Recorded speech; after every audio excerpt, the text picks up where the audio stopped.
राधिकाय तदालयै कृष्णाय कृष्ण भक्ताय तद्भक्ताय नमो नमः। ओम नमो भगवते वासुदेवाय।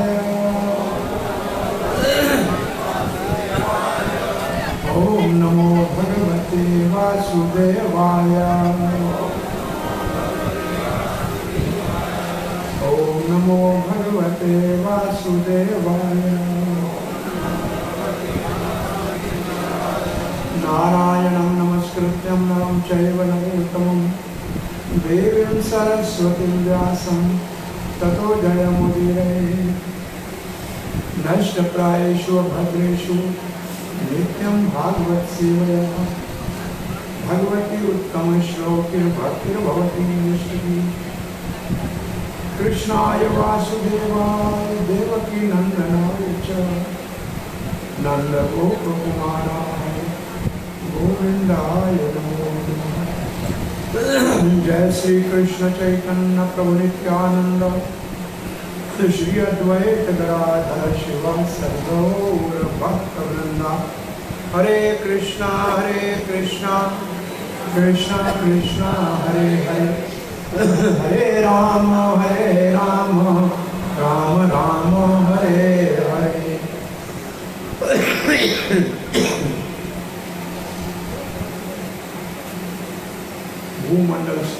भूमंडल पृथ्वी के ऊपर सबसे श्रेष्ठ स्थान ये नवदीप धाम,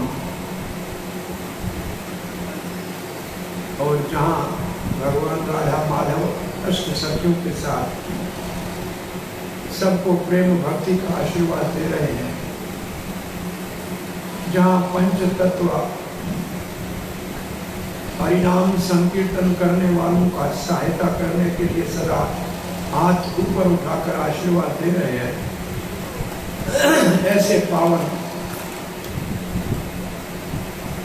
तीर्थ स्थल में गंगा जी के तट पे सिंघानिया परिवार की ओर से आयोजित इस भागवत सत्संग के दूसरे दिन के सायंकाल में आप सब श्रद्धालुओं का स्वागत करते हैं। आपका हार्दिक अभिनंदन है कि आप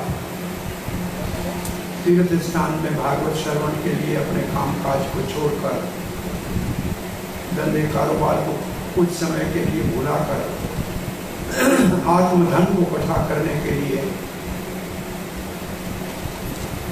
मानव जन्म के मुख्य उद्देश्य को प्राप्त करने के लालसा से भगवान श्री कृष्ण के इस वाणी के रूप में अवतार श्रीमद् भागवत महापुराण का श्रवण करने के लिए पधारे। अभी तक हम पहले स्कंद श्रीमद् भागवत का ही रस आस्वादन कर रहे हैं। जिस पहले स्कंद को श्रील प्रभुपाद जी ने इस्कॉन की स्थापना से पहले वृंदावन धाम में बैठकर सारे शास्त्रों का सार समोकर पहले स्कंद को प्रकाशित किया और कहा कि ये भागवत जा रहा है पाश्चात्य देश में, भागवत की सेवा में जा रहा है। मैं नहीं जा रहा हूं, भागवत जा रहा है, मैं भागवत की सेवा में जा रहा हूं। श्री प्रभुपाद जी कहा करते थे पहले स्कंद भागवत में मैंने सब कुछ सार सिद्धांत और सार दे दिया। तो पहले स्कंद में हमने परीक्षित महाराज के मातृ कुल के 3 देवियों का, उत्तरा, द्रौपदी और कुंती की प्रार्थनाओं का श्रवण किया। जब 3 माताओं का कुल भगवान की भक्ति में तल्लीन रहता है तो परीक्षित जैसे पुत्र का जन्म होता है और जिसके लिए भागवत का अवतार होता है। आप आश्चर्य करेंगे कि दादा अर्जुन के माध्यम से इस विश्व को भगवत गीता जैसा अनुपम भगवत वाणी का शास्त्र मिला और उसके पोते परीक्षित के बलिदान से भागवत इस संसार में प्रकट हुआ। ये दो महान विभूतियां इस धरती के ऊपर गीता और भागवत के प्रकाशन के लिए पधारे। और फिर परीक्षित के पितृकुल में भीष्म पितामह जैसा किसी का इस दुनिया से जाना हुआ नहीं है कि साक्षात श्री कृष्ण का दर्शन करते हुए प्राण त्यागे। बहुत से ऋषियों ने गाया है, भक्तों ने गाया है, अंत समय भगवान कैसे सामने खड़ा हो। क्या ये भजन के दो लाइनें हैं? इतना तो करना सांवला जब प्राण तन से निकले बंसी बट हो, जमुना जी का तट हो, सांवरा निकट हो। तो वह कैसा भीष्म पितामह भाग्यशाली है कि सांवरा सामने खड़ा है और उसको प्रार्थना करते हुए प्राण त्याग रहा है। ये धरती के ऊपर ऐसा अति उत्तम संसार को त्यागने का अवसर किसी और को मिला नहीं जैसा भीष्म को मिला। भगवान श्री चैतन्य महाप्रभु की लीला में हरिदास ठाकुर इतने भाग्यशाली है कि चैतन्य महाप्रभु के चरणों को पकड़कर मुख का अमृत पीते हुए प्राण त्यागते हैं। और फिर श्री प्रभुपाद अंत समय भागवत के ऊपर टीका करते हुए प्राण त्यागते हैं। भागवत और भगवान में कोई अंतर नहीं है। इसलिए हम एक उदाहरण देते हैं कि भीष्म पितामह के अंत समय श्री कृष्ण की उपस्थिति और परीक्षित के प्राण त्याग समय भागवत का प्रकट होना, दोनों बराबर है, दोनों का फल एक ही है। इसलिए कृष्ण और भागवत दो नहीं है, एक ही है। और वैसे भी जब परीक्षित के ऊपर शस्त्र का प्रहार हुआ, अस्त्र का न शस्त्र, दो चीजें नाम अच्छा आपको थोड़ा समझा दे। अस्त्र कहते हैं हथियार को, जैसे तलवार है, तीर कमान है, इसको कहते हैं शस्त्र। और अस्त्र कहते हैं जो मंत्रों से आवाहन होते हैं, जैसे ब्रह्मास्त्र, वरुणास्त्र, अग्नेय अस्त्र। ये अस्त्र मंत्रों से आते हैं, ये बहुत सूक्ष्म होते हैं। और शस्त्र तो होते हैं तीर तलवार की भाला। तो पहले ब्रह्म अस्त्र से परीक्षित के ऊपर वार हुआ तो भगवान ने भी अपने सुदर्शन चक्र और गदा से उसका निवारण किया। जब परीक्षित के ऊपर ब्रह्म वाक्य का श्राप हुआ तो उसका निवारण भगवान ने भागवत के वाक्य से किया। जहां शब्द से श्राप हुआ तो भागवत के शब्द से उसका निवारण किया। सो पांडवों के कुल में भीष्म पितामह का प्रार्थना और प्रायण, और उसके उपरांत युधिष्ठिर महाराज के राज का वैभव और उसकी कृष्ण भक्ति की परिकाष्ठा तो ये है कि अपने भाई अर्जुन को भेजा द्वारका में कृष्ण का समाचार ले आओ, आगे हमारे लिए क्या सेवा है और क्या कृष्ण की योजना है। अर्जुन को आने में विलंब हो गई। महाराज युधिष्ठिर को अपसुकन होने लगे। भीमसेन आज गाय मेरे को देख के आंसू बहा रही और ये सियार मेरे को देख के आवाज कर रहे हैं, लगता है कोई अनहोनी हो चुकी है। अर्जुन अब तक वापस क्यों नहीं आए? और ये चिंता ही कर रहे हैं, तब तक अर्जुन आ गए। अर्जुन बहुत दुखी थे। अर्जुन के दुख का जो चेहरा देखकर युधिष्ठिर महाराज ने दुख के सब कारण पूछे।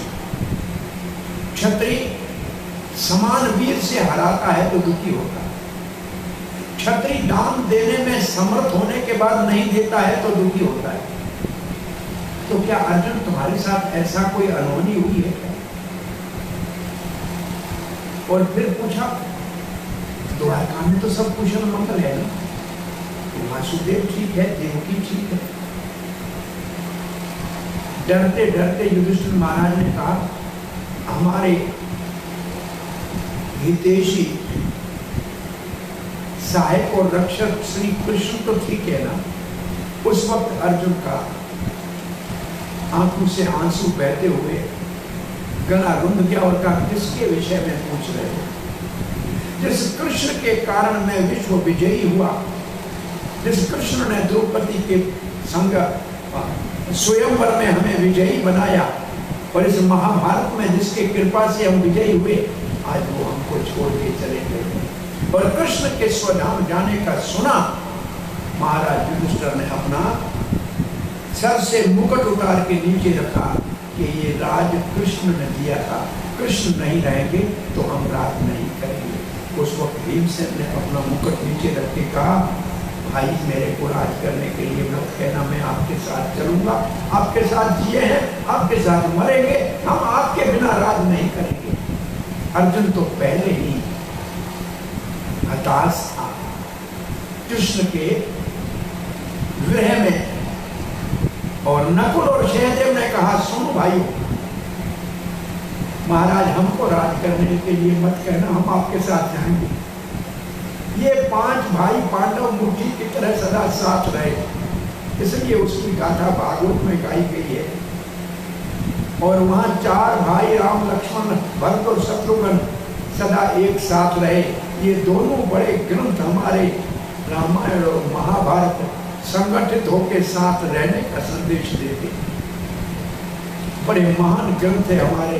हम संगठित होते थे तब इस धरती के ऊपर एक छत्र राज करते थे, हम बट गए, हम लड़ गए, हम कट गए, तो फिर हमारे ऊपर दूसरे भी धर्मियों ने राज किया, हमारी एकता को हमने छोड़ दिया। ये दोनों शास्त्र हमारी एकता का, भाइयों के प्रेम का परिकाष्ठा। अब राज कौन करेगा? परीक्षित को कृपाचार्य महाराज राज अभिषेक करके राजा बना दो। 5 पांडव राज नहीं करेंगे। उनकी महारानी ने महल के अंदर सुना, अर्जुन आया है, मेरे पास आया नहीं चरण छूने के लिए, आशीर्वाद लेने के लिए, सीधा सभा में चला गया, क्या समस्या है कोई? तो किसी ने कहा, अर्जुन बहुत दुखी था, और जब उसने कहा श्री कृष्ण धरा धाम से चले गए, उसके बाद बोली कोई, कौन बोल रहा था पता नहीं, कुंती महारानी के प्राण निकल गए। कहा श्री कृष्ण चले गए तो हम काय के लिए रहेंगे? 2 ऐसे उदाहरण हैं भारतवर्ष में, इस सनातन धर्म के इतिहास में। एक महाराज दशरथ, राम के न आने का सुना, प्राण निकल गए। और एक कुंती महारानी है, कृष्ण के जाने का सुना तो जीवित नहीं रही। इसको कहते हैं अनन्य भक्त। भगवान नहीं है तो जी के क्या करेंगे? और फिर परीक्षित को राज तिलक दिया गया। तो ये हैं 5 पांडव परीक्षित के पूर्वज। और सुबह फिर आपको धृतराष्ट्र के उद्धार की कथा बताई। ये धृतराष्ट्र भी इस वंश में विदुर के सहयोग से भगवान को प्राप्त कर गया। अब परीक्षित महाराज के दिग्विजय का वर्णन है।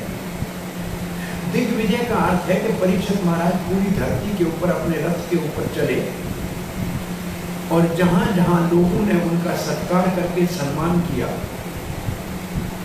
वो तो इनके राज्य में आ ही गए, और जो उनसे लड़ने को तैयार थे उन सबको हरा दिया, परंतु कोई लड़ने के लिए नहीं आया। सब जगह परीक्षित को पांडवों के गुण और गाथा सुनने को मिली कि कितने वीर थे, कितने धर्मात्मा थे, कितने प्रजापालक थे। ऐसे ऐसे रात को लोग कथा कीर्तन और अभिनय करके पांडवों की महिमा सुनाते थे कि परीक्षित गदगद होता था। एक बहुत अच्छा संकेत मिलता है इससे।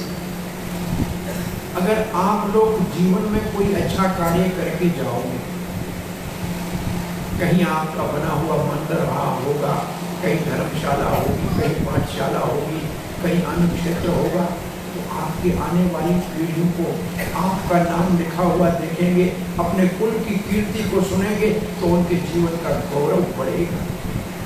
ऐसे पांडवों की कीर्ति के कारण परीक्षित बड़े प्रसन्न थे। परीक्षित चलते हुए कुरुक्षेत्र में आए और एक ऐसा दृश्य देखा कि परीक्षित परेशान हो गए। एक दुबली पतली गाय को आंसू बहाते हुए देखा जिसका बछड़ा साथ में नहीं था, और एक सफेद बैल को लड़खड़ाते हुए एक टांग पे लटकता हुआ देखा, और दोनों के पीछे एक दुष्ट राजा का वेश और स्वर्ण धारण करके और डंडे से उनको मार रहा था। परीक्षित महाराज ने कहा, दुष्ट तुम कौन है? कहां थे अब तक जब कृष्ण और अर्जुन इस धरती पे थे? तुम कहां थे? बोला, मैं कलयुग हूं, उनके भय से मैं धरती के ऊपर आया ही नहीं, अब मुझे किसी का भय नहीं। महाराज ने कहा, तुम मृत्यु के लिए तैयार हो जाओ। अभी कृष्ण के चरण चिन्ह ताजे पड़े हैं हस्तिनापुर पे, और पांडवों की कीर्ति को कलंक तुम गाय और बैल को मार के नहीं लगा सकते हो। और उस समय बैल ने गाय से पूछा, तुम्हारे आंखों में आंसू है, तुम्हारा बछड़ा तुम्हारे साथ नहीं है, क्या लोग तुम्हारे बछड़े को मार के खा जाते हैं, इसलिए तुम दुखी हो? गाय कहती है, हे मृणाल श्वेत वृषभ बैल, तुम्हारी टांगें किसने तोड़ी? परीक्षित महाराज दोनों की भाषा जान गए। परीक्षित महाराज बैल से पूछा कि सत्य युग में तुम्हारे तो 4 चरण हुआ करते थे, तुम्हारा ये हाल किसने किया?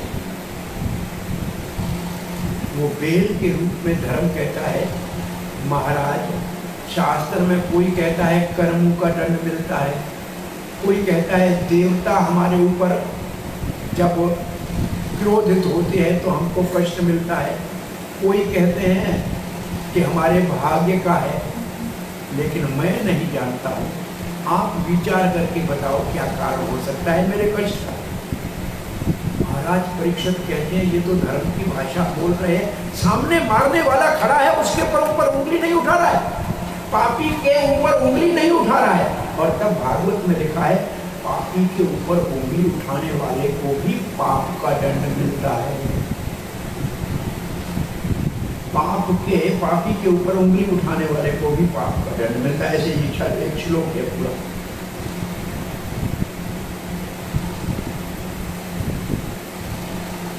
पुरानी कोई कथा है, मेरे को याद आ रही थी कि किसी ब्राह्मण से कोई पाप कर्म हो गया, तो ऊपर यमराज के वहां बात होने लगी कि इसको दंड कैसे दें। ब्राह्मण है, जाने अनजाने में अपराध हो गया, इसके दंड का भागी कौन होगा? बहुत बहस चल रही। तो किसी ने नीचे धरती के ऊपर कहा, अरे ये ब्राह्मण बड़ा दोषी है, इसने इसको ऐसे किया, इसने इसको ऐसे किया, उसके ऊपर उंगली उठाई। और तब किसी ने कहा कि अब यमराज ने कहा निर्णय हो गया है, जिसने उंगली उठाई उसी को इसका दंड देना चाहिए। जो दूसरों के ऊपर उंगली उठाता है तो वही पाप का भागी होता है। वैसे मैं आपको एक सरल भाषा में बताऊं, आप किसी के अवगुणों का विचार करोगे तो वो अवगुण आपके अंदर आ जाए। तो पापी का विचार करोगे तो पाप आपके अंदर आएगा। इसलिए धर्मात्मा पापी की ओर देखते ही। युधिष्ठिर महाराज समझ गए ये धर्म। तब महाराज ने तलवार निकाली और तलवार निकालने के महाराज बाद मारने के लिए तैयार हुए तो उसने अपना मुकुट उतार दिया, कपड़े राजा के उतार दिए, महाराज के शरण में आ गया। महाराज को कहा मुझे मारो मत, प्राण दान दे दो, मेरे को जीवन दान दे दो। महाराज ने कहा अब तुमको भय करने की जरूरत नहीं है, परंतु पांडवों के राज में तुम जैसा कलंक नहीं रह सकता, तुम यहां से चले जाओ। महाराज कहां जाऊं? जहां जाऊंगा धनुष को उठाया हुआ रथ के ऊपर आपका दर्शन होगा। तब ये श्लोक लिखा है, तपः शौचम दया सत्यम, बोलिए, तपः शौचम दया सत्यम इति पाधा कृते कृता। कृते कहते सतयुग को। सतयुग में धर्म के 4 स्तंभ थे। पहला तपस्या, दूसरा शौच पवित्रता, तीसरा दया और चौथा सत्यम। अधर्मामहेश त्रयो भग्ना, 3 टूट गए अधर्म के कारण कल युग में। स्मय संग मदय तव, और समय का अर्थ है अहंकार और संग का अर्थ है विचार और मध्य का अर्थ है नशा। इसने 3 पांव धर्म के तोड़ दिए। और फिर आगे लिखा है कोई स्थान मुझे रहने के लिए दे दो। तो महाराज कहते हैं कि ये 4 क्या थे? इदानीम धर्म पादास्ते, ये 4 धर्म के पांव हैं। आपके जीवन में धर्म कब होगा? 4 चीजें करेंगे। कौन सी? जरा याद करो। दया, तपस्या, पवित्रता और दया, तपस्या, पवित्रता और शौच। पवित्रता में आ गया। चौथा क्या है? सत्यम, सच बोलना। ये धर्म के 4 पांव हैं। धर्म इसके ऊपर खड़ा है। सत्यम निर्वर्त्य यतः तम जिघृष्य अधर्मो यम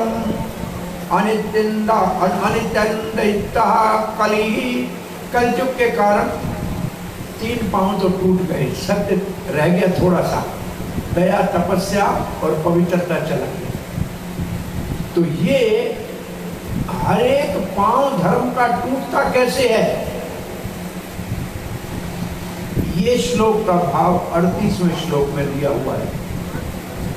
परीक्षित महाराज को कहा कि मुझे स्थान दीजिए, मैं कहां रहूं? तो महाराज परीक्षित ने उसको स्थान दिया। उसका वर्णन है ये।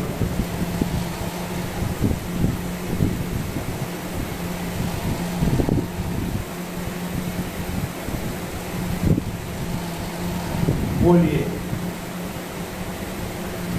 द्योतम पानम स्त्रिया शूना, ये 4 जगह है अधर्म की। द्यूतम का मतलब जुआ और पानम का मतलब नशा करना और स्त्रिया का मतलब व्यभिचार और शूना का मतलब पशु हत्या। ये 4 जगहें कलयुग को रहने के लिए दी। कौन सी?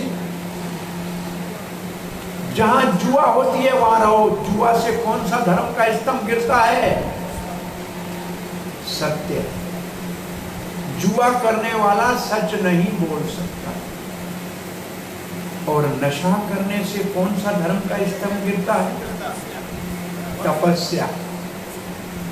और विचार पर स्त्री पर पुरुष के संग से धर्म का कौन सा स्तंभ गिरता है? पवित्रता। और रह गया कौन सा? दया कब जाती है? पशु हत्या से। तो ये जो 4 नेम कृष्ण भावना अमृत में प्रभुपाद जी ने स्थापित किए हैं, नशा नहीं करना, व्यभिचार नहीं करना, विवाह से बाहर संबंध नहीं रखना, पशु हत्या करके मांसाहार नहीं खाना, जुआ नहीं करना, क्या अपनी तरफ से कानून बनाए? नहीं, भागवत में धर्म की स्थापना के ये 4 नेम हैं। ये भागवत के रास्ते के ऊपर चलाने के लिए मानव मात्र को। अच्छा बताइए, आपके कलकत्ता में रेड लाइट जहाँ जहाँ लगी है, तो क्या सरकार आपका टाइम खराब करना चाहती है ट्रैफिक में? नहीं ना, आपको दुर्घटना से बचाना चाहती है ना। ये 4 पाप कर्म इसलिए मना की गई है कि ये आपको दुर्घटना से बचाएंगे, ये दुर्घटना से बचाने वाले हैं।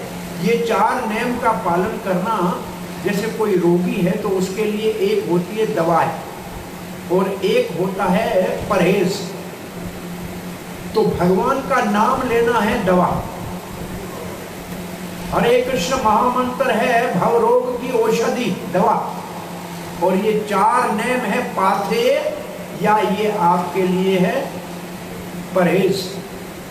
परहेज करोगे, दवा लोगे तो भौतिक रोग से मुक्त हो जाओ। और ये 4 नेम पालन करना इतना आसान नहीं है, इसके लिए तपस्या करने की जरूरत पड़ती है। और पाश्चात्य देश के लोगों ने जब ये 4 नेम पालन किया, तो फिर हम भारतवासी क्यों नहीं कर सकते? हमारे तो संस्कारों में ये है। इसको छोड़ने के लिए हमारे को कुछ प्रयास नहीं करना पड़ेगा। ये तो हमारी धरोहर है। तो कलयुग ने कहा, महाराज ये सब आप ठीक कह रहे हैं, आपके राज में ये 4 दोष मिलेंगे ही नहीं, मैं कैसे रहूं, कहां जाऊं? आपके राज में ये है ही नहीं। कोई और स्थान दे दीजिए।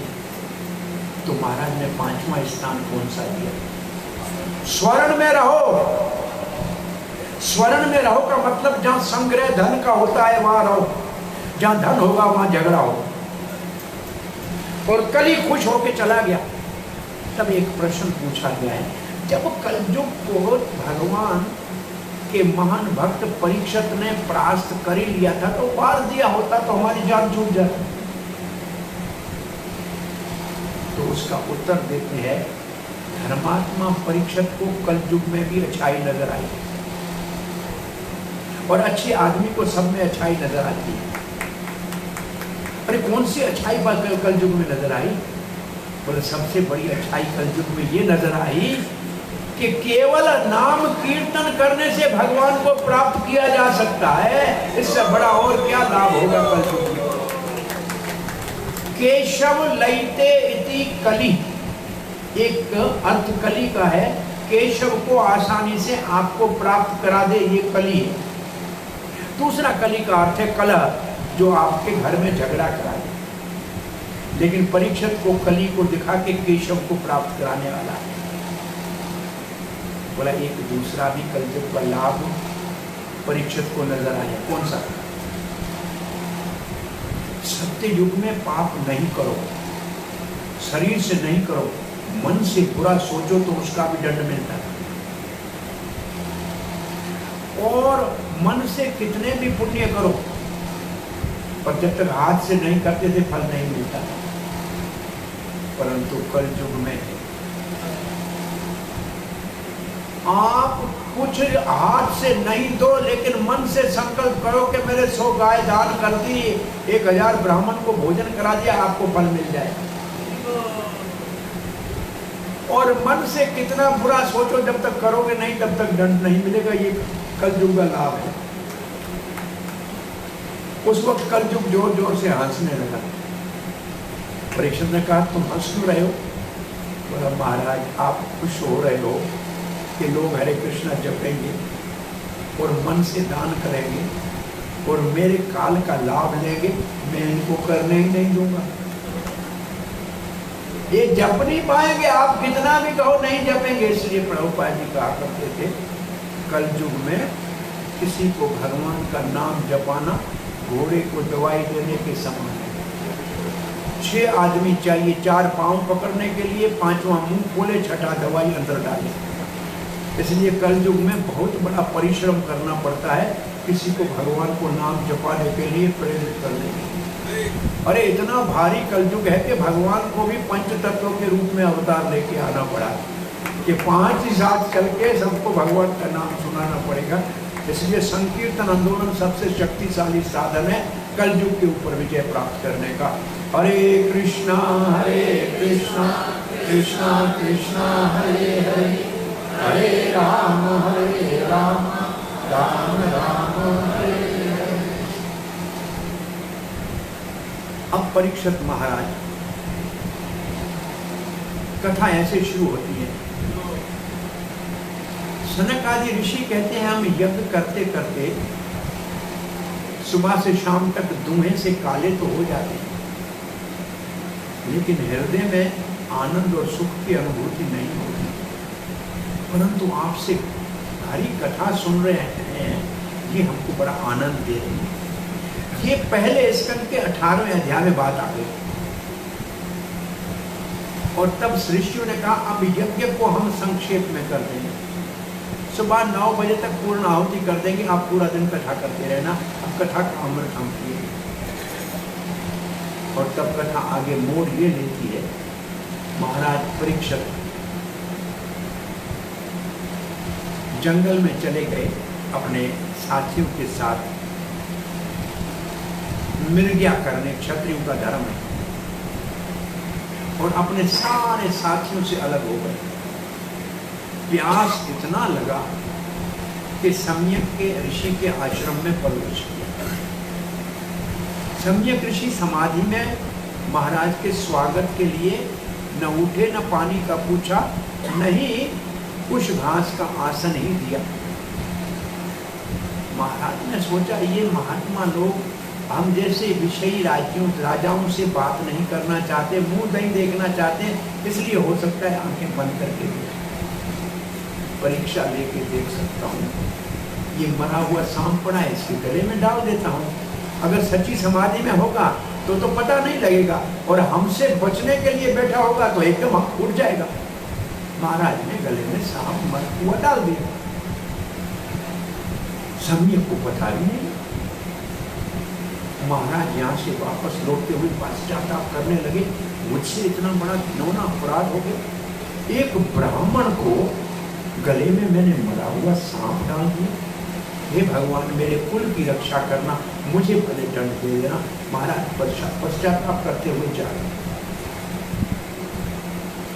कुछ छोटे ब्राह्मण बच्चों ने परीक्षित को ऐसे मरा हुआ सांप डालते देखा। भागते हुए कोशकी नदी के किनारे उसका बेटा श्रृंगी स्नान कर रहा था। उसको कहा तुम्हारे पिता के गले में हस्तिनापुर का महाराज मरा हुआ सांप डाल के गया। उस ऋषि कुमार के पास तपस्या का तेज था, लेकिन कच्चा था। उसने जल कोशकी का हाथ में लेके कहा, ये राजा जिनको हम राज अभिषेक करते हैं तब वो राजा बनते हैं, आज हम ब्राह्मणों का अपमान करते हैं, आज से 7वें दिन तक सांप काटेगा और महाराज के प्राण निकलते। श्रृंगी रोता हुआ सम्यक के आश्रम में आया है। पिताजी ने अपने बेटे का रोना सुना तो वो समाधि खुली। बेटा तुम रो क्यों रहे? तुम्हें किसी ने कुछ कहा? बोला मुझे नहीं कहा, तुम्हारे गले में आपके गले में पिताजी सांप। बोला कभी लोग माला डालते हैं, कभी सांप डालते हैं, हमारे लिए दोनों बराबर। साधु के लिए कौन सा भगवत होता है? महाराज पिताजी राजा आपके गले में डाल के गया, मैंने उसको शराब दे दिया, 7 दिन में मर जाएगा। पिताजी ने कहा बेटा तुमने सही काम नहीं किया, ऐसा धर्मात्मा राजा इस पृथ्वी के ऊपर फिर नहीं पैदा होते, तुम्हारे से अच्छा काम नहीं हुआ, ऐसे नहीं करना चाहिए था। और सम्यक ने अपने एक शिष्य को कहा कि आप भागते हुए चले जाओ, महाराज परीक्षित को सावधान करो कि मेरे अनजान बच्चे ने आपको 7 दिन में तक्षक के काटने से सांप का शाप दिया है। अब आपकी सदगति हो, आप अपना व्यवस्था करो। अब आगे कथा करें उनसे पहले एक गलत कथाओं में आपको सुनाया जाता है उसको पहले सुधार लीजिए। आपने कई बार कथाओं में सुना होगा कि महाराज परीक्षित के सोने के मुकुट में कलयुग प्रवेश कर गया। सुना है ना? सुना है ना कथाओं में? अरे परीक्षित के मुकुट में कलयुग प्रवेश करने का साहस कर सकता है क्या? जिसने प्राण दान दिया उसके सर के ऊपर चढ़ के बैठ सकता है? नहीं, कभी नहीं, कभी नहीं। हमारे आचार्य शास्त्र में स्पष्ट रूप से लिखते हैं कि परीक्षित के सोने के मुकुट में कलयुग प्रवेश नहीं कर सकता। अरे कलयुग, अब परीक्षित को क्रोध क्यों आया, प्यास क्यों लगी? ऋषि को शाप क्यों देना पड़ गया? बोला भगवान की लीला की। परीक्षित के लिए भागवत के अवतार की भूमिका है। अब आज जान लीजिए, अभी सुन लीजिए, परीक्षित ने पानी 7 दिन बाद में भी नहीं पिया, वापस जाके पानी नहीं पिया। 7 दिन अन्न जल का त्याग करके जब गंगा जी के तट पे बैठे, प्यास लगी होती तो पानी पीते ना? नहीं। भागवत के अवतार की भूमिका है। वसुदेव और देवकी को कंस कारागृह में डाल सकता है जिसके घर में भगवान का अवतार होगा? डाला क्यों? भगवान का अवतार होना है तो ये लीला भी आवश्यक थी। भागवत के अवतार के लिए ये लीला आवश्यक थी। तो कलयुग ने किसको अपना पहला निशाना बनाया? छोटे ब्राह्मण बालक को, कच्चे ब्राह्मण बालक को कलयुग ने अपना पहला शिकार बनाया और उसके वाणी से वज्र, वाग का वज्र शराब दिलाई। ये कलयुग ने पहले कच्चे ब्राह्मण को अपना निशाना बनाया। परीक्षित महाराज जन्म से पहले भगवान का दर्शन करते हैं। परीक्षित महाराज काल के ऊपर विजय प्राप्त करते हैं। कलयुग को नतमस्तक करते हैं। प्राण दान मांगने के लिए बाध्य कर देते हैं। ऐसे परीक्षित के ऊपर कलयुग कैसे प्रभाव डाल सकता है? नहीं डाल सकता। सम्यक का शिष्य परीक्षित के राज दरबार में पहुंचा है। परीक्षित अभी महल में नहीं पहुंचे। कहा कि ऋषि कुमार आपसे मिलने आए। परीक्षित जी लौट के आया, प्रणाम करके कहा मुझसे बड़ा अपराध हुआ आपके गुरुदेव का, मुझे क्षमा करना। शिष्य ने कहा मेरे गुरुदेव ने कहा है कि मेरे अनजान बालक ने आपको श्राप दिया है, 7 दिन के बाद तक्षक सांप काटेगा, आपकी सदगति हो, ऐसे हमारे गुरु ने कामना की। परीक्षित वही खड़े थे, महल की ओर आंख उठा के देखा नहीं, न कोच को देखा, न रानियों को देखा, न सेना को देखा। बस एक आदेश कर दिया, मेरे पुत्र जन्मेजय को मेरे स्थान के या सहनशीलता, उसका उदाहरण परीक्षित महाराज है।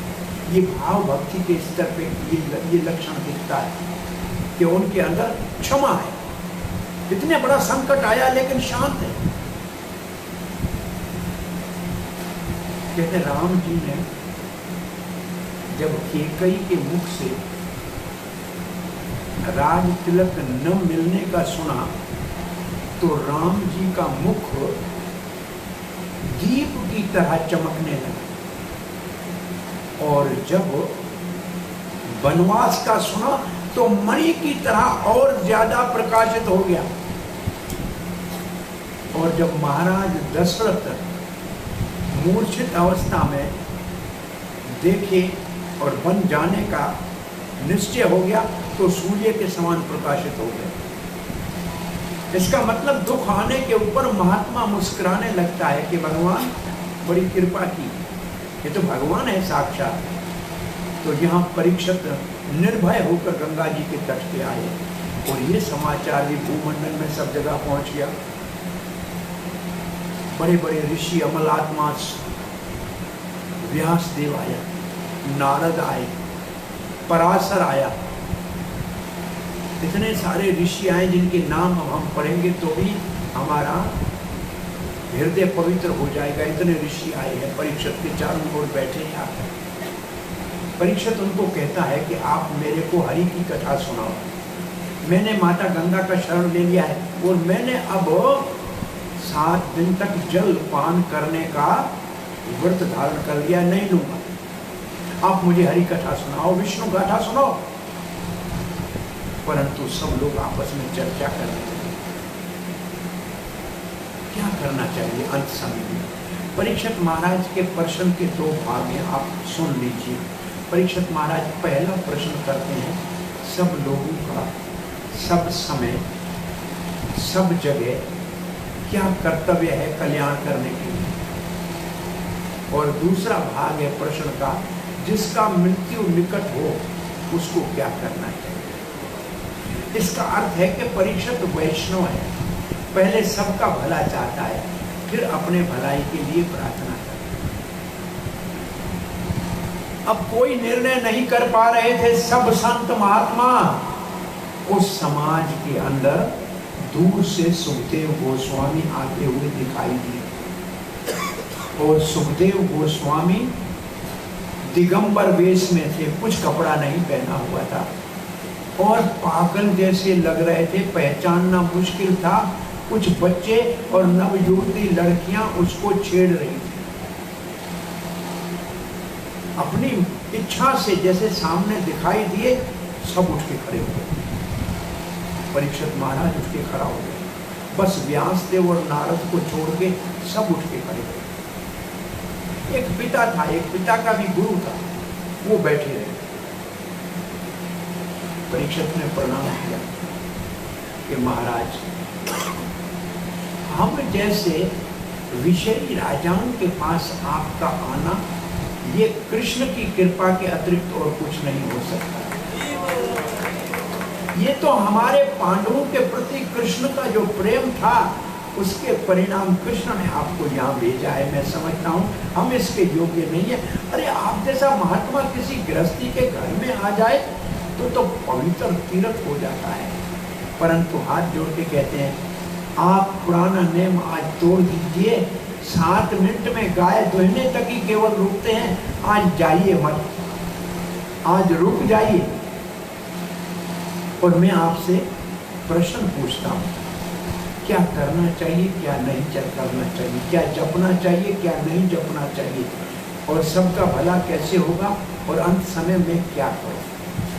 यहाँ पहला स्कंद पूर्णाहुति पे पहुँचता है। अब दूसरे स्कंद का हम शुभ आरंभ करते हैं। तो दूसरे स्कंद का शुभ आरंभ करते हैं। परीक्षित महाराज पहले स्कंद में सुखदेव महाराज बोले नहीं है।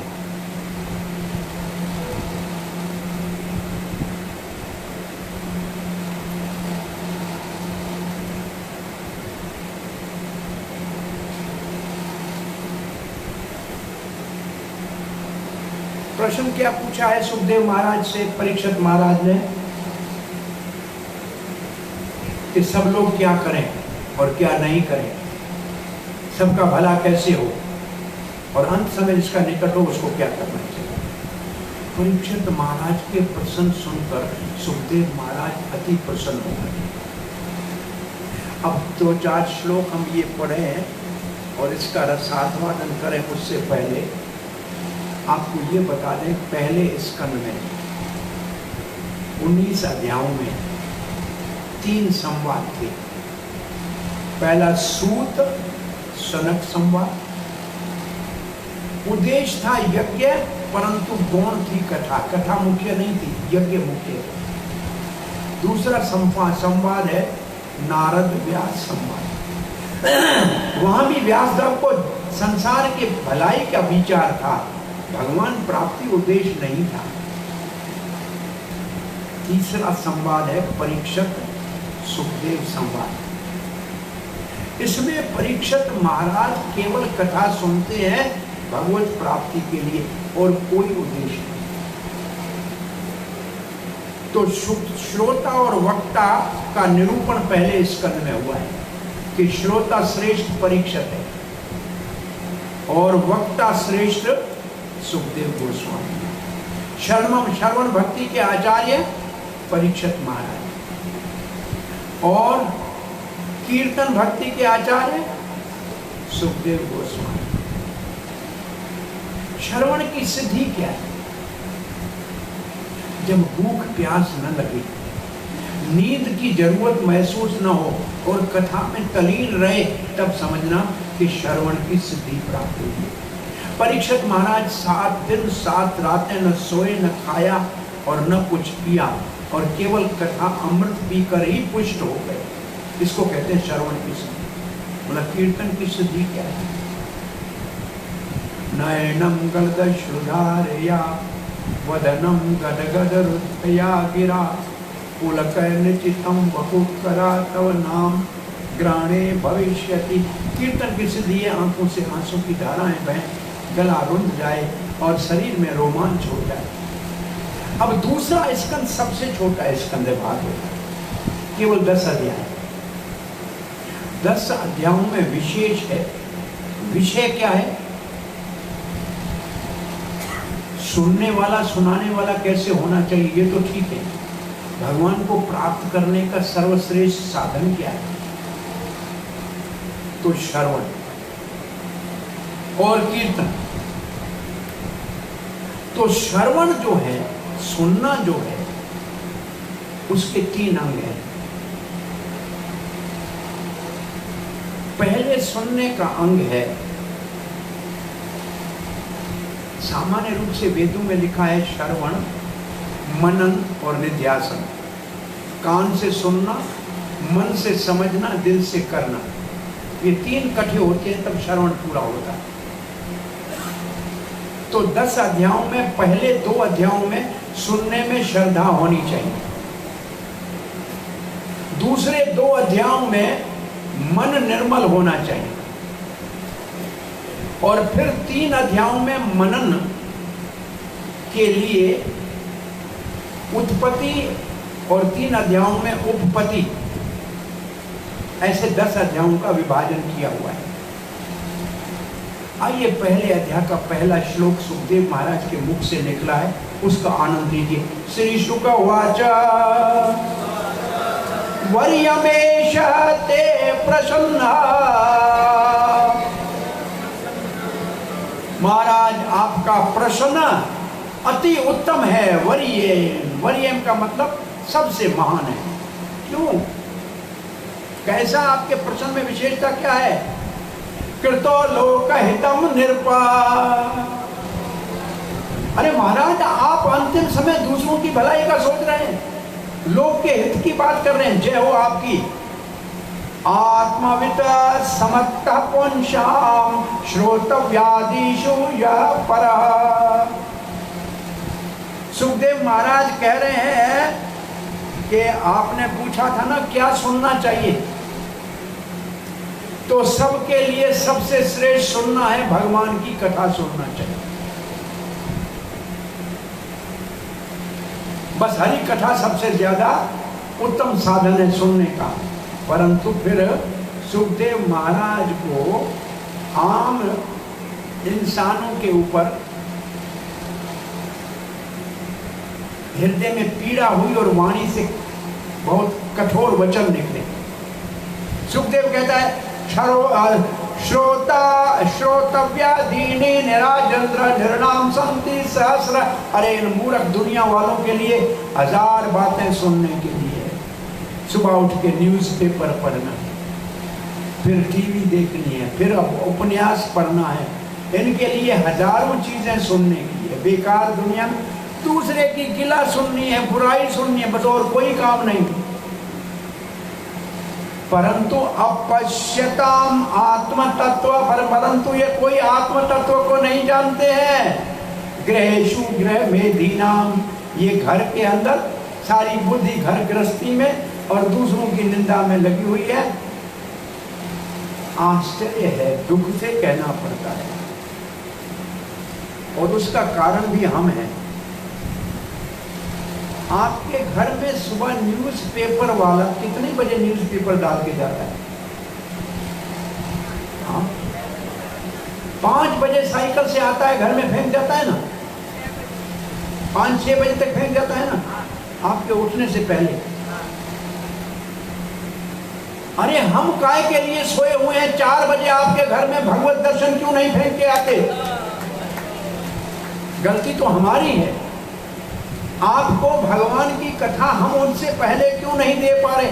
प्रभुपाद जी वृंदावन में 65 साल की आयु में साइकिल को चला के अपने हाथ से पुस्तक वितरण करने के लिए जाते थे। और हमारे पास इतनी सुविधाएं हैं, घर घर में भगवत दर्शन की पत्रिका नहीं पहुंचा सकते। कल हमने कहा था एक भागवत यहाँ विराजमान है, और कौन भाग्यशाली इस भागवत को घर में ले जाएगा? तो कहेंगे अरे प्रभु जी ये पहले पढ़ी है, पढ़ने का समय नहीं है।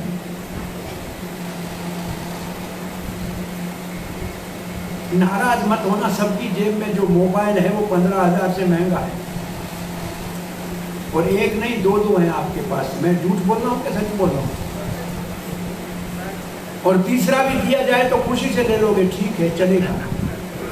तो तुम्हारे घर में एक पहले एक दूसरी आ गई तो कौन सी आपत्ति आ गई?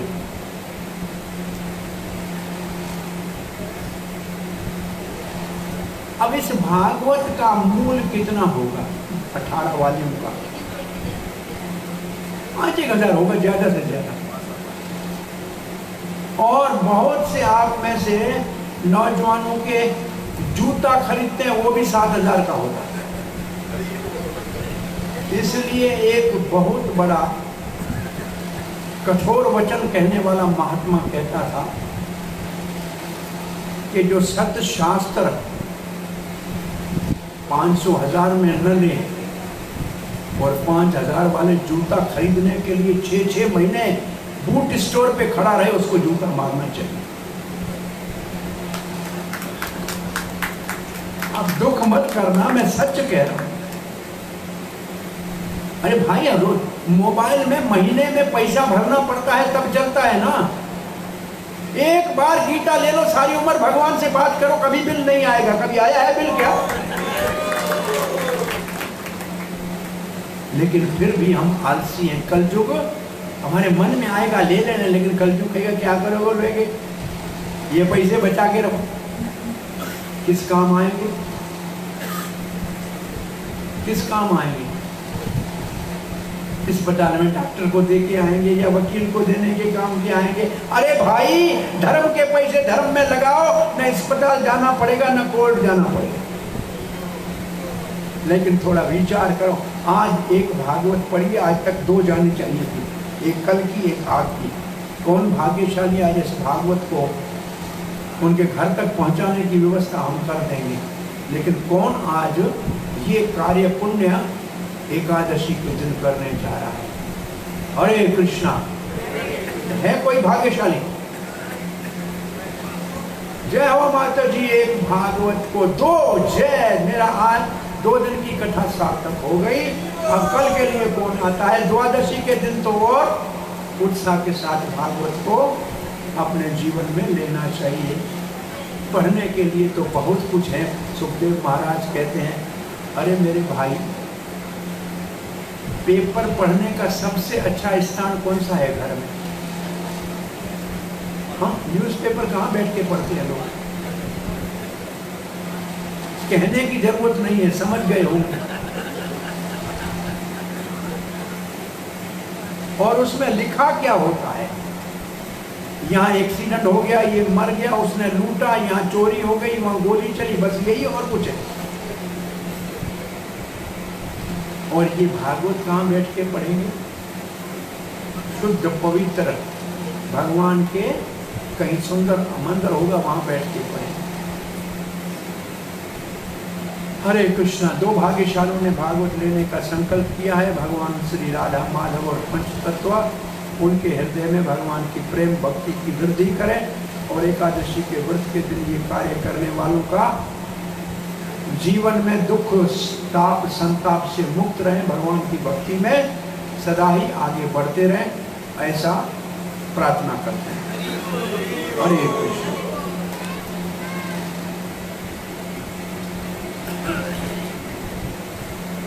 अब और थोड़ा सा सुखदेव महाराज को कलयुग के लोगों के ऊपर क्षोभ हुआ। क्षोभ का मतलब क्रोध नहीं, उनके हाल को देखकर दुखी होकर कहते हैं, निंद्रिया हृदय नक्तम व्यवाये न चवावया।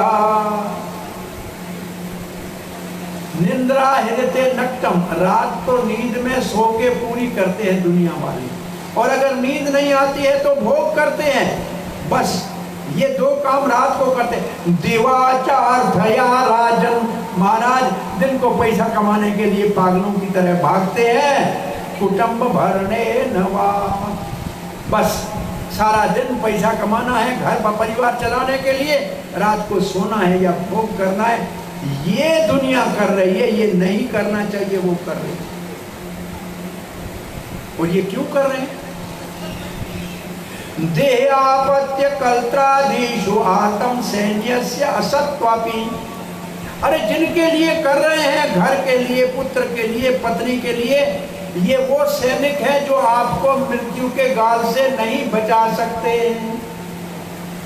ये सैनिक है आत्म सैन्य असत्वापि, ये सदा रहने वाले सैनिक नहीं है, आपके साथ चलने वाले के नहीं है।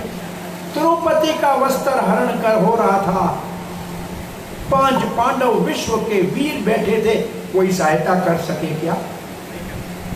वो राजा ऊपर बैठा था, क्या उसने सहायता की क्या? ब्रह्मचारी अखंड भीष्म पितामह बैठा था, सहायता की क्या? किसी ने नहीं की सहायता। कृपाचार्य ने एक उंगली ऊपर उठाई, सिर्फ कहा, एक द्वारका नाथ सहायता कर सकता है और कोई नहीं कर सकता। तो एक द्वारका नाथ सहायता कर सकता है। और द्रौपदी ने कहा, हे द्वारका के नाथ, हे घटघट के नाथ, अब मैं अनाथ आपके शरण में हूं। और भगवान साड़ी के रूप में अखुट साड़ी बन गए। 10,000 गज बल घट्यो, घट्यो न 10 गज चीर। क्या भगवान ने कृपा कर दी। सो रक्षा तो एक भगवान करता है, दुनिया वाला कोई रक्षा किसी की आज तक न की है, न कर सकता है और न कर पाएगा। एक भगवान ही हमारा एकमात्र पालक है, रक्षक है, हम उसके पालक हैं। तेषां प्रमत्तो निधनं पश्यन्नपि न पश्यते। ये मूर्ख सब देख रहे हैं, पागल है, समझते हैं कि ये हमारी रक्षा कर रहे हैं। सब कुछ आंखों के सामने है, फिर भी नहीं देखते हैं, क्या कर सकते हैं, अंधे हो गए। एक बार एक भक्त भगवान से मिला और भगवान को पूछा कि दुनिया में आश्चर्य क्या है। भगवान मुस्कुरा के कहने लगे कि छोटा बच्चा जवान होने के लिए बहुत तेजी से इच्छा करता है, मैं जल्दी बड़ा हो जाऊं, और 50 साल के बाद सब कहते हैं इससे बड़ा नहीं हो तो अच्छा है। ये दुनिया का सबसे बड़ा आश्चर्य है। बच्चा जवान होने के लिए तैयार है और जवान बूढ़ा नहीं होना सकता, हो सकता, वो कहता मैं इतना ही बड़ा रहूं बस। ऐसा कहीं हो नहीं सकता है, लेकिन सब यही चाहते हैं। दूसरा आश्चर्य ये है, जवानी होती है, शरीर में शक्ति होती है, तब कहते हैं धन कमाओ, धन कमाओ, धन कमाओ, धन कमाओ। और धन आ जाता है तब ये कहते हैं जवान हो जाएं, जवान हो जाएं, जवान हो जाएं। लेकिन मूर्ख, जवानी भी गई और धन भी गया, और जवानी भी नहीं मिली, धन भी नहीं मिला, जैसे कि है ऐसे रह गए। भला ये आपको लगता है कि जवानी में पागलपन हो जाता है धन कमाने के लिए, और धन आता है तो कहते हैं जवान हो जाए? सुना है कभी? भाई सभी जवान होने के लिए प्रयास करते हैं कि नहीं करते हैं? अरे 2 बाल कान के पास सफेद हुए तो महाराज दशरथ ने राज को त्याग दिया, या पूरा सर सफेद हो गया तो काला पोत दिया। ये जवान होने की इच्छा है, और क्या। वो इतनी सारी कॉस्मेटिक इंडस्ट्री, ये सारी जवान बनाने की मूर्खता में पैसे का जान है।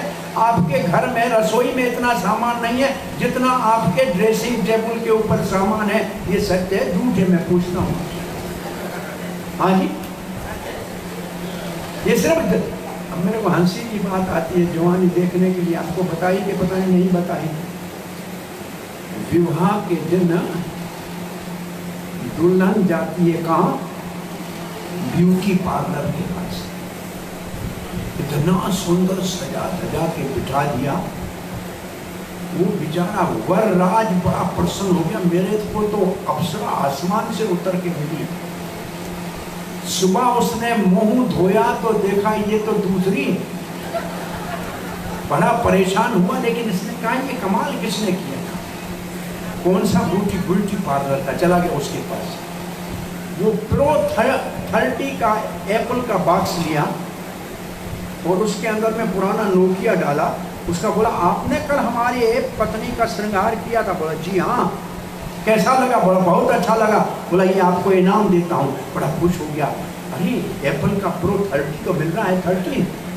वो खुश हो गया, फोन के अंदर देखे तो नोकिया का फोन निकला। बोला, ये क्या है? बोला, वो क्या था? वो क्या था? हमको जो धोखा दिया।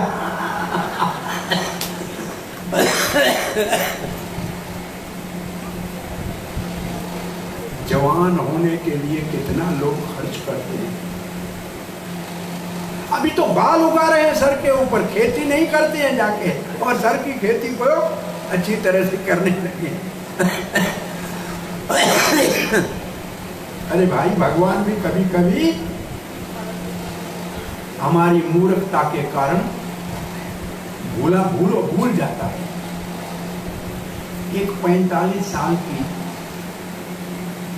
महिला मूर्छित होकर अस्पताल के आईसीयू में दाखिल हुई। भगवान का दर्शन हो गया।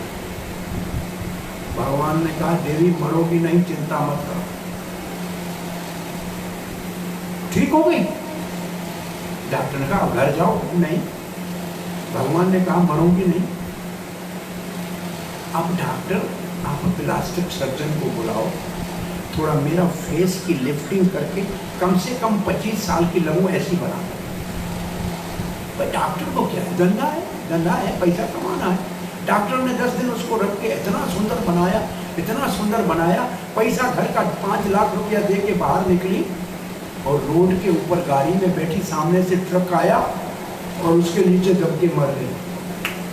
और मर गई, भगवान को शिकायत करती है, भगवान आपने कहा था नहीं मरूंगी, मुझसे ये क्या अन्याय हुआ। भगवान ऐसे देखते हैं, देवी आपको पहचानने में गलती हो गई। मैंने जिसको कहा था वो दूसरी थी, आपको पहचानने में बहुत बड़ी गलती हो गई। तो भाई, इतना सुंदर बनने का भी प्रयास मत करो। सुंदर बन के राम के सामने सुरपंखा गई थी, नाक और कान कटवा के आ गई। अरे सुंदर बन के पूतना गई थी, प्राण त्याग के आ गई। गोपियों की तरह जैसे हो वैसे चले जाओ। एक आंख में काजल और दूसरी में सुर्खी हो तो भी चिंता नहीं है। भगवान कहेंगे, आओ आओ, जैसे हो वैसे आ जाओ।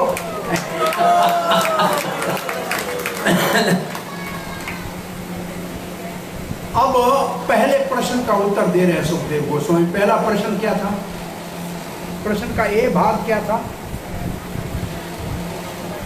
सब लोगों का सब समय, सब जगह क्या करें कि कल्याण हो। आप ये श्लोक पर सुनिए, तस्माद् भारत सर्वात्मा भगवान ईश्वरो हरि श्रोतव्य कीर्तव्यश्च स्मर्तव्यश्च इच्छता भयम्।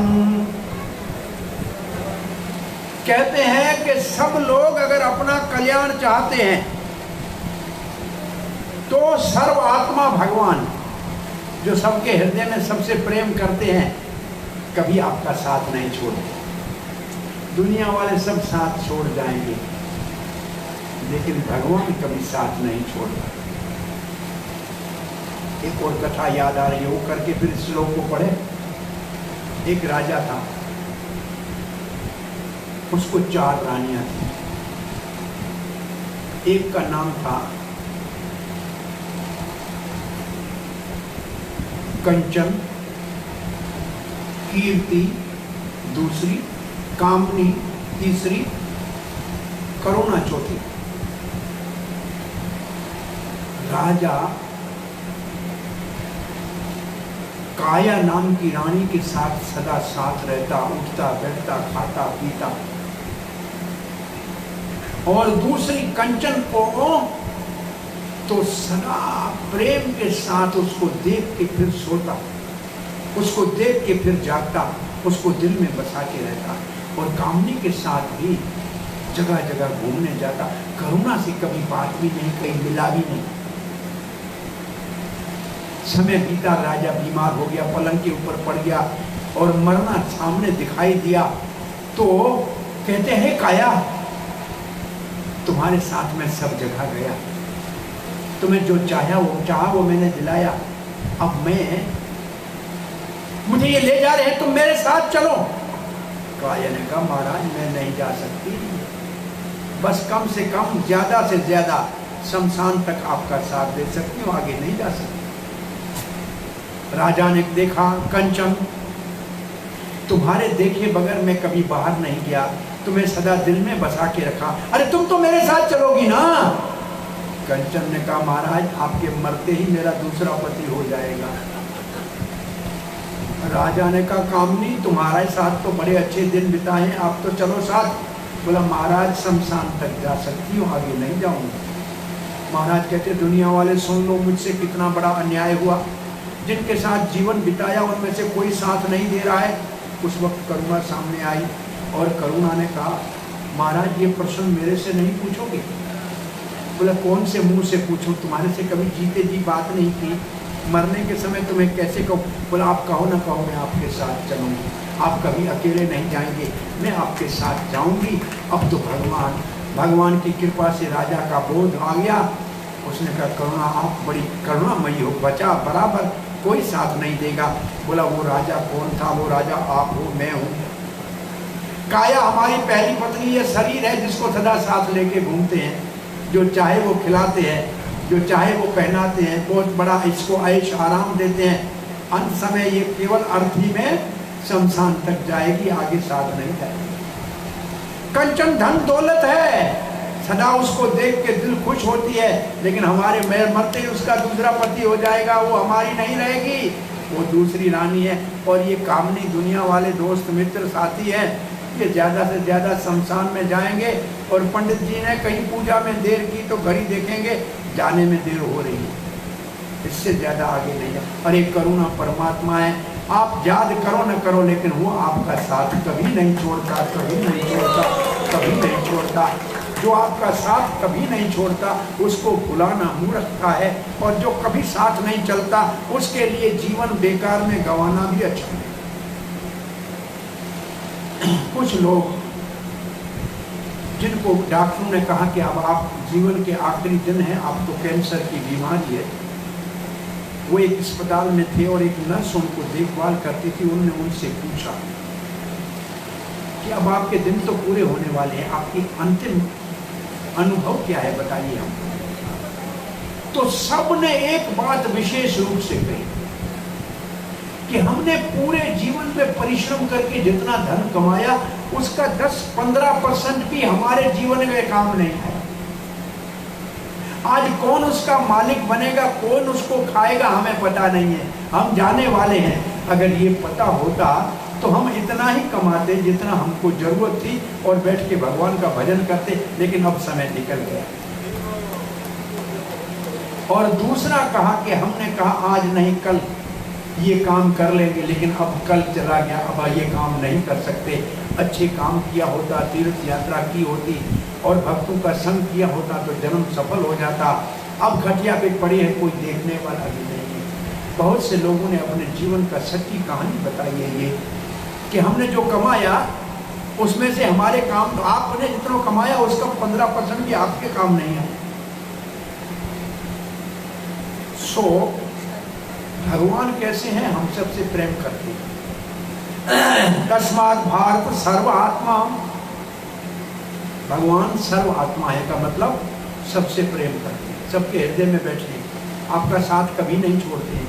कुछ मूर्ख लोग आपको कभी कहेंगे अरे आपका भगवान नरक में बैठा है, तो हम उनको कहते हैं जी हाँ झूठ नहीं बोल रहे, आप सही कह रहे हैं।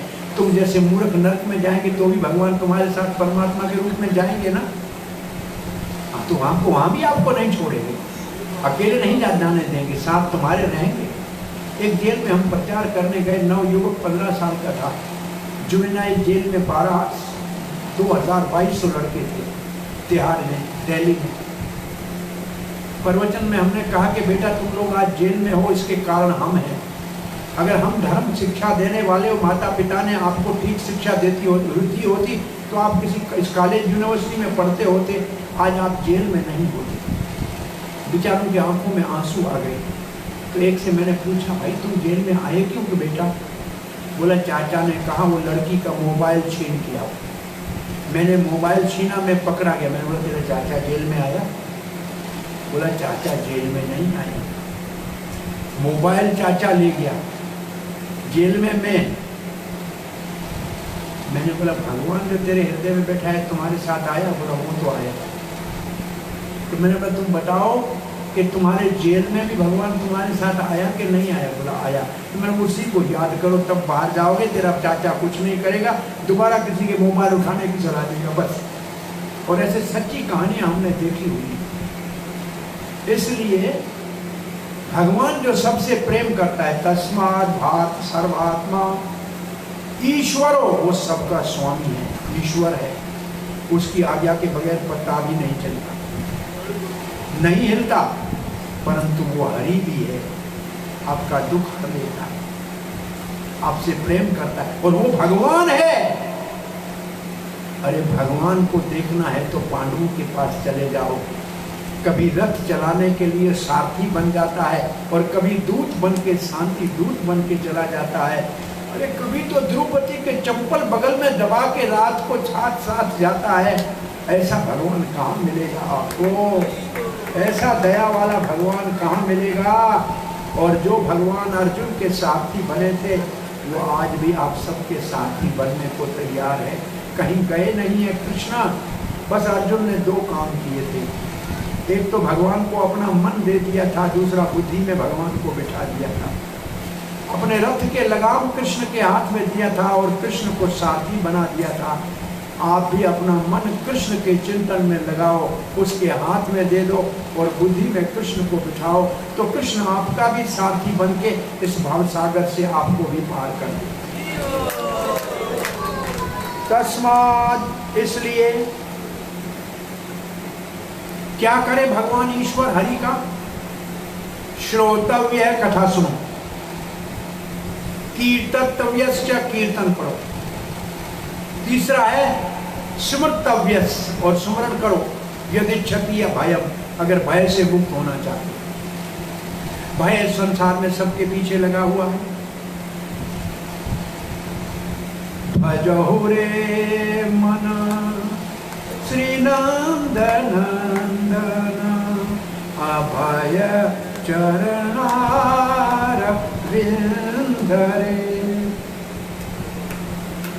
भजहु रे मन श्री नंदनंदन, अभय चरणार विंदरे।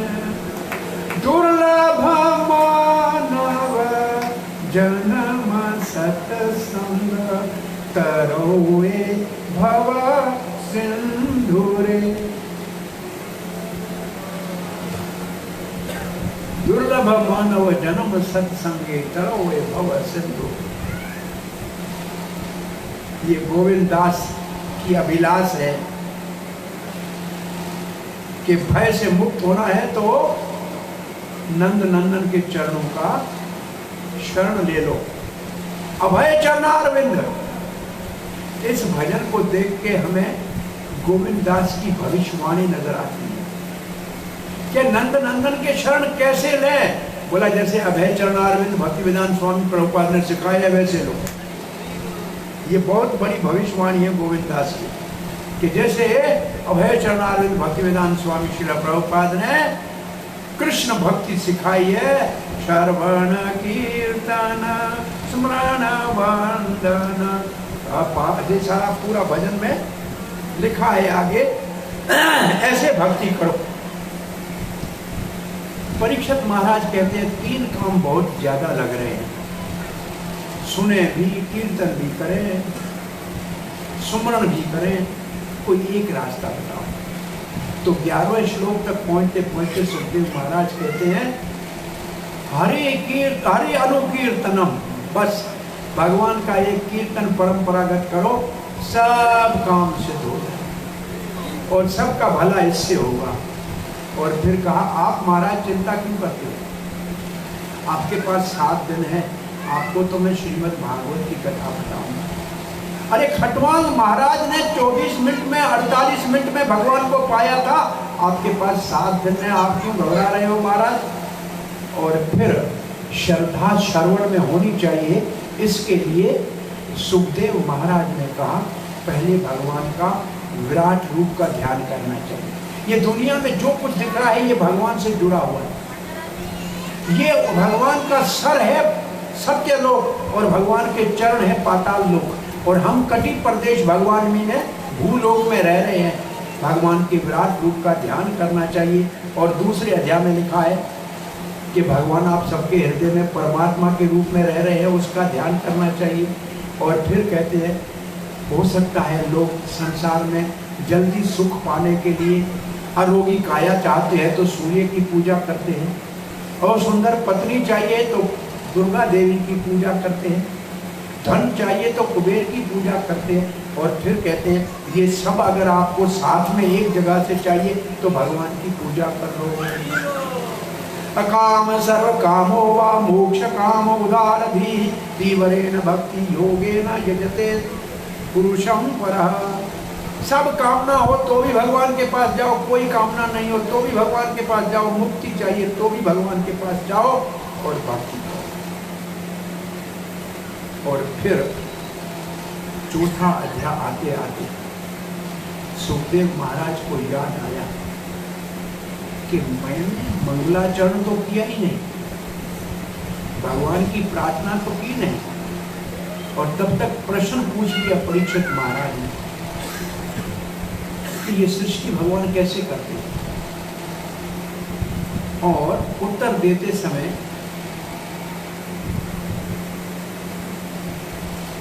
सुखदेव महाराज कहते हैं ऐसा प्रश्न नारद ने पूछा था अपने पिता ब्रह्मा से, और ब्रह्मा जी ने सृष्टि का जो वर्णन किया था वो मैं आपको सुनाऊंगा, परंतु उससे पहले मैं मंगलाचरण करूंगा। तो सुखदेव महाराज के मंगलाचरण के श्लोक 13 श्लोक है, मैं समझता हूँ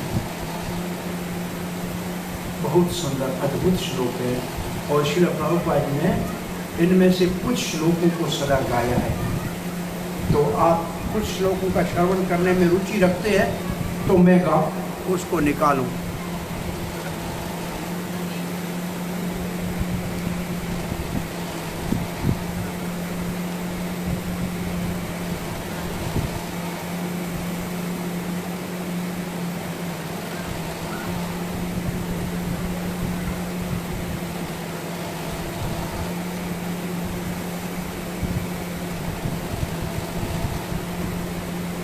ये है सुखदेव महाराज का पहला श्लोक पढ़ रहे हैं। श्री शुकवाच नमः परस्मै पुरुषाय भूयसे सदुद्भव स्थान निरोध लीलया ग्रहित शक्ति त्रिताय देहिनाम अंतभारवभ्यायनो कल्पक्षये वर्तमने। भगवान आपको नमस्कार है। आप सृष्टि करते हैं, पालन करते हैं, संहार भी करते हैं, परंतु आपको जानना और समझना सामान्य नहीं है। भूयो नमो सद्वृजम सिद्ध सत्ताम। अब भक्तों का दुष्टों का नाश करते हैं और भक्तों की रक्षा करते हैं। असंभाविका अखिल सत्वमूर्तये। भगवान आप जब अवतार लेते हैं तो परित्राणाय साधुनाम विनाशाय दुष्ट के तान कर देते हैं। और ये श्लोक प्रभुपाद जी को बड़ा पसंद था और ये कहते थे, वो श्लोक एक पढ़ते हैं।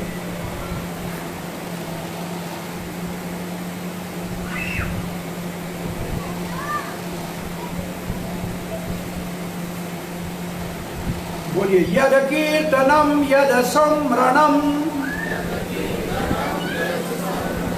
यद ईक्षणम यद वंदनम यशर्वणम यद अहरणम लोकस्य सद्यो विधनोति कलमशः तस्मै सुभद्रा सर्वसे नमो नमः। अब सुखदेव महाराज कहते हैं जिस भगवान का कीर्तन करें, जिसका सुमरण करें और जिसका दर्शन करें, मंदिर में जाके रोज करना, कम से कम एक बार नहीं तो 2 बार, सुबह सवेरे और शाम को सायंकाल। ये ईक्षणम है। कथा तो आपको यहाँ सुनने को मिल रही है, कीर्तन यह भक्त कर रहे हैं, आप कर रहे हैं, और सुमरण के लिए आपके लिए मालाएं रखी है, आप सुमरण कर सकते हैं, और ईक्षणम के लिए दर्शन भगवान का करें। 4 चीजें तो आपके पास हैं। अब कहते हैं यद वंदनम, भगवान की वंदना करना। इसका मतलब जब आप दर्शन करने जाओ तो आप वाणी से भगवान को प्रार्थना करो, कम से कम भगवान का नाम लेके कहो, हे राधा माधव अष्ट सखी, हम आपके प्रिय प्रभुपाद की कृपा से आपके धाम में, आपके चरणों में आए हैं, हमारे को आपकी प्रेम भक्ति प्रदान करना। ये वंदना हो गई। फिर पंच तत्व के पास जाके कहो, श्री कृष्ण चैतन्य प्रभु नित्यानंद श्री अद्वैत गदाधर शिवासादि गौर भक्तवृंद। आप पतित पावन है और हम बड़े पतित हैं, भगवान हमारा उद्धार कीजिए, हमारे हृदय में आपकी प्रेम भक्ति को प्रकाशित कीजिए। बस ये वंदना है। आपकी भाषा में बोलो, जो कुछ आता है वो कहो, लेकिन भगवान के पास कुछ कहो जरूर।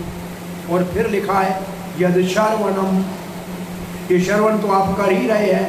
यद अहरणम मतलब पूजा करना, अपने घर में भगवान का मंदिर बना के उसकी पूजा करो तो होगा क्या, लोकस्य सद्यो विधनोति कल्मषः, सबके सारे पाप भगवान धो के नाश कर देंगे।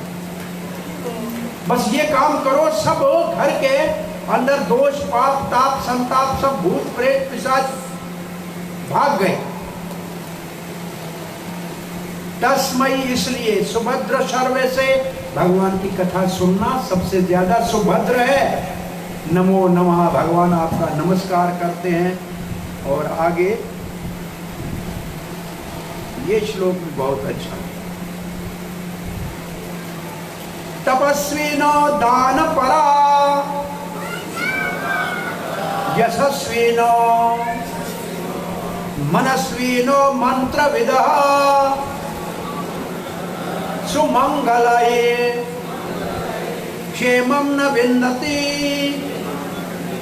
विना यद अर्पणम तस्मै सुभद्र सर्वसे नमो नमः। अरे कोई कितना बड़ा तपस्वी हो या दान देने वाला हो, या बड़ा यशस्वी हो, बड़ा यज्ञ करने वाला हो, या बड़ा मननशील और शास्त्र पढ़ने वाला हो, या मंत्र उच्चारण में बड़ा प्रवीण हो, अथवा सुमंगलई तीर्थ यात्रा करने वाला हो, भगवान को अगर अर्पण नहीं करता है तो कोई लाभ नहीं। इतने सारे काम करो और कृष्ण अर्पण अस्तु न कहो तो कोई लाभ नहीं, कोई लाभ नहीं, कोई लाभ नहीं। क्षेमम न विन्दति, कोई भलाई नहीं होगी बिना यद अर्पणम, बिना भगवान के अर्पण किए। आपको दशम स्कंद भागवत में एक कथा आएगी। महाराज निर्ग कहते हैं कृष्ण के पूछने के ऊपर, तुम तो भले आदमी लगते हो, तुम्हारी ऐसे दुर्गति कैसे हुई? बोला भगवान आपने शायद ये सुना हो, मेरा नाम निर्ग था, मैंने इतनी गाय का दान किया, कोई रेती के कण धरती के कणे गिन सकता है, कोई बरसात की बूंदें या आकाश के तारे गिन सकता है, मेरी गाय के दान को कोई गिन नहीं सकता है। अरे मैंने कृष्ण अर्पण नहीं किया इसलिए गिरगट बनना पड़ा। इतना बड़ा दान करके तप करके अगर कृष्ण अर्पण न किया तो कोई लाभ नहीं है। इसलिए 2 शब्द आज सीख के जाओ। कोई भी काम करो, कहो श्री कृष्ण अर्पणमस्तु, भगवान श्री कृष्ण आपको अर्पण करते हैं।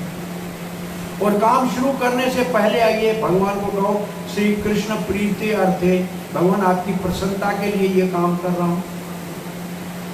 बाहर सारा भगवान के ऊपर डाल लो, आप बेफिक्र होकर भगवान में घूमते रहो और दुनिया में घूमते रहो। भगवान आप सबका भार उठाने के लिए तैयार है। और अब एक और श्लोक बड़ा अच्छा है। ये प्रभुपाद जी बहुत गाते थे और प्रभुपाद जी इस श्लोक का प्रमाण है। किरात हुणांद्र पुलिंद पुलकशा आभिर शुंभ यवना खसाद्य ये अन्य च पापा यदुपाश्रया श्रिया शुद्ध्यन्ति तस्मै प्रभु विष्णवे नमः। नीच जाति के यवन हो या शिकारी हो या खस मंगोल हो या चाइनीज हो या काले अफ्रीका के दुष्ट भले क्यों ना हो, भगवान के प्यारे भक्तों का संग हो जाए तो वो सब पवित्र होकर साधु बन जाते हैं। और प्रभुपाद इस बात का प्रमाण है, इन सारों को भक्त बनाए। ये पाप योनि है, परंतु फिर भी भगवान के भक्तों के संग से पवित्र हो जाते हैं, क्योंकि भगवान बड़ा प्रभु विष्णु है, बड़ा शक्तिशाली है। इस एक श्लोक में 50 कथाएं हैं, लेकिन करने का समय नहीं, कथा भी पूरी करनी है।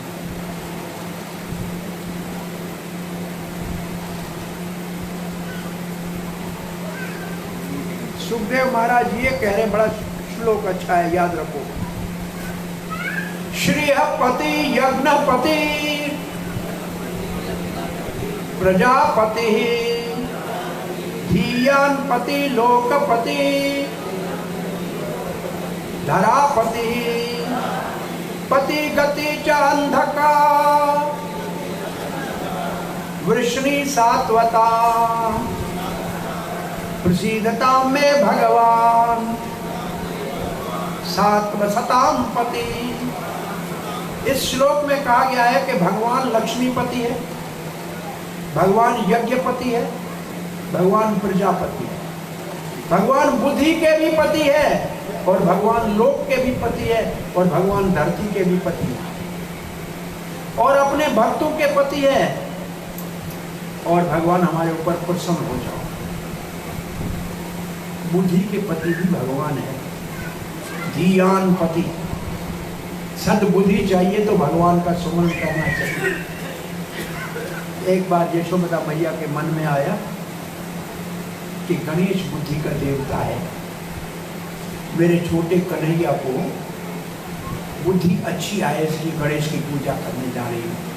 कन्हैया को उठाया, साथ में छोटा सा बालक था, लड्डू का बड़ा थाल लेके गणेश के सामने कहने लगी, हे बुद्धि के देवता, मेरे बालक की बुद्धि अच्छी हो। आंखें बंद करके बैठी, कन्हैया लड्डू उठा के ग्वाल बालों को कहा, ए खाओ तुम श्री दामा, ए मधुमंगल तुम ब्राह्मण हो 2 ले लो, हाँ ये आप ले लो।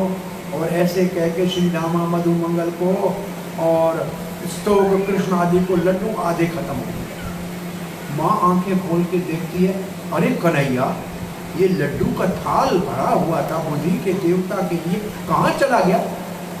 कन्हैया कहते हैं, मैया ये देखो पेटू है ना गणेश, ये खा गया। माँ कहती है, मूर्ति कैसे खा गई?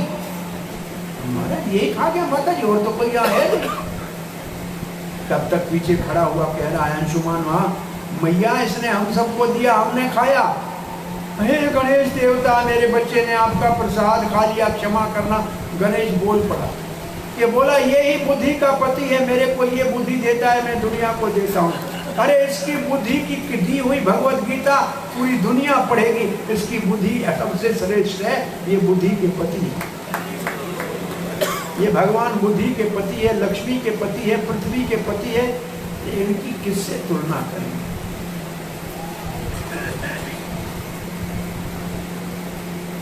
छोटा सा सालंग्राम था, उसकी पूजा करते थे नंद बाबा। कन्हैया पास में बैठा था, रसगुल्ले का भोग लगाया, नंद मामा ने आंखें बंद की। कृष्ण कहता है, इतनी मिठाई रोज ये खाता है, ये तो मीठा होना चाहिए ना। उठा के सालग्राम को मुंह में डाल दिया, चुप करके बैठ गए। आंखें खोल के नंद बाबा कहता है, अरे यशोदा ये सालग्राम कहाँ गया? बोला आप बाप बेटे बैठे बैठे हो, मुझे क्या पता। अरे कन्हैया सालग्राम देखा, गले में सालग्राम पड़ा। नंद बाबा ने मुंह से सालग्राम बाहर निकाला, बोला हे भगवान, मेरे बालक ने बड़ा अपराध किया है, जमुना में 108 बार आपका अभिषेक करूंगा, हमको क्षमा करना। और भगवान मुस्कुरा रहे हैं कि मैं ही तो सालग्राम हूँ, मैं ही अपने को मुंह में डाला, आप क्यों परेशान हो रहे हो।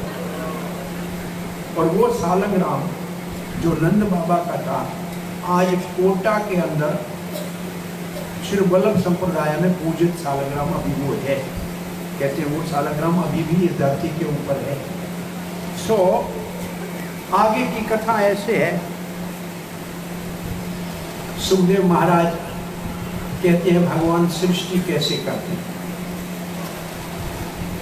और फिर सृष्टि करते हैं तो उसके पालन के लिए अवतार कैसे लेते हैं। और भगवान के सारे अवतारों के नामों से वर्णन है कि वो 4 कुमार के रूप में ज्ञान प्रदान अवतार हुए। वो कपिल और देवहूति के घर में कपिल के रूप में देवहूति और कदम के घर में ज्ञान के रूप के अवतार हुए। और वो भगवान मच्छ का अवतार लेके सत्यव्रत को ज्ञान दिया। वो भगवान नरसिंह का अवतार लेके प्रहलाद की रक्षा की। वही भगवान धन्वंतरी का अवतार लेके और वेदों को धरती के ऊपर लाए। वही भगवान कच्छप का अवतार लेकर समुद्र मंथन में मंदराचल पर्वत को धारण किया। वही भगवान त्रेता युग में श्री रामचंद्र के रूप में आए और पृथ्वी के उस समुद्र के ऊपर सेतु बांधा। वही भगवान कृष्ण बलराम के रूप में कलयुग में द्वापर युग में आए। और वही भगवान आगे बुद्ध के रूप में और भविष्य में कल्कि के रूप में आएंगे। ऐसे भगवान का विस्तार से वर्णन किया है।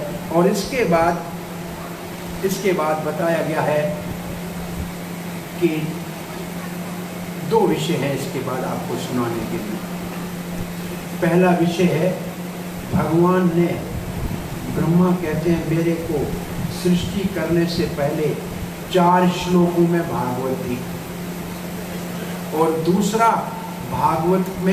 भागवत सब प्रश्नों का उत्तर है और भागवत में 10 विषय है। ये कथा कल सुबह करके कल तीसरे स्कंद और चौथे स्कंद को पूर्णाहुति पे पहुंचाएंगे।